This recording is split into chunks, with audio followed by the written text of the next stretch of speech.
Welcome to The Explainer. Today, we're diving headfirst into some high-stakes underwater territory management. Now, I know you're probably picturing some massive reef ecosystem right now, but we're actually looking at a totally fascinating, super specific update from a dedicated aquarist. We're going to break down the highly complex social structures that can form in really confined spaces, using some fantastic field notes from an observant hobbyist. So let's just get right into it. Here's the fundamental question for today. How exactly do you manage a turf war when it's happening entirely inside a glass box? We're exploring this intense microdrama unfolding in a space no bigger than a standard aquarium.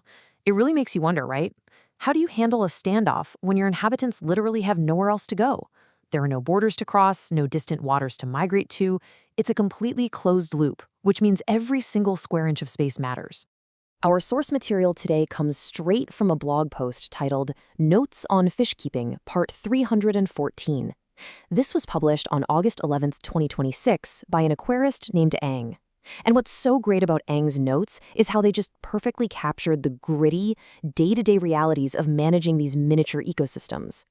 Ang has been meticulously grouping fish across several tanks and documenting the wildly different dynamics that pop up in each one. It's just a fantastic primary source look at aquatic behavior. Section 1. Welcome to the tank, setting the underwater stage. Before we get into the actual conflict, let's meet our cast of characters.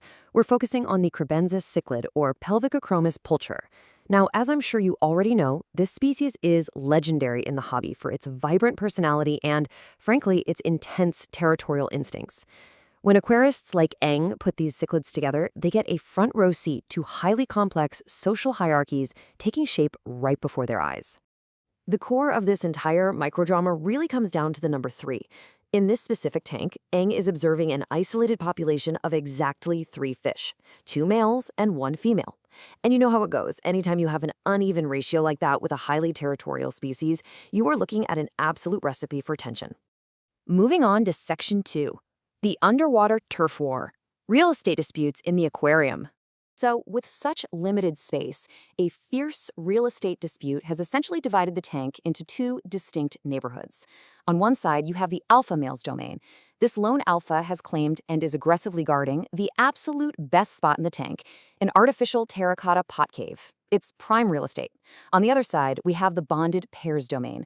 The second male and the single female paired up, but they've been completely relegated to the outskirts, basically roughing it over near the coral substrate. Ang lays it out perfectly in the post, saying there is, quote, a single male guarding the artificial cave, a terracotta pot, and a pair to the side near the coral substrate. There's absolutely no ambiguity there. It creates this massive social imbalance. You've got one fish hoarding the premium shelter while the actual couple has to make do out in the open. Which brings us to Section 3, the eviction dilemma, trying to play landlord to fish. To fix this incredibly uneven dynamic, Ang comes up with a 3-step master plan. Step 1, remove the sole alpha male from the tank entirely. Step 2, relocate him and pair him up with some females in a totally different tank.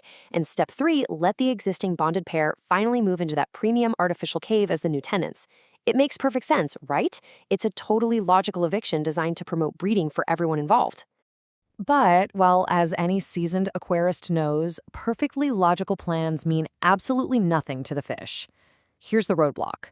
The second Ang introduces a net into the water, all 3 fish immediately forget their feud and bolt for cover behind the cave and the coral substrate. The logistics of actually executing this eviction suddenly turn into a massive, incredibly frustrating hurdle. This data really shows the sheer scale of the problem. Catching this one single stubborn alpha male is basically impossible without taking some extreme measures. To actually bypass their hiding spots, Ang notes you'd have to execute a staggering 90% water change. Think about that. You would literally have to drain almost the entire ecosystem just to force one tiny fish out into the open. Faced with having to practically empty the entire tank just to play matchmaker, the post just abruptly ends. Ang leaves us on this logistical cliffhanger, simply signing off with, "Till the next post. Yours truly, Ang."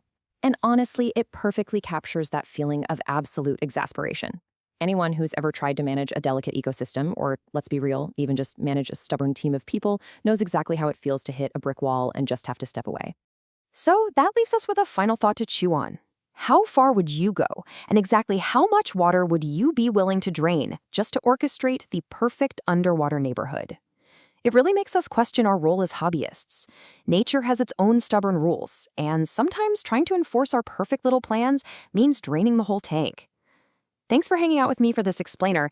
I hope it gave you a fresh appreciation for the outsized dramas playing out in these small glass boxes.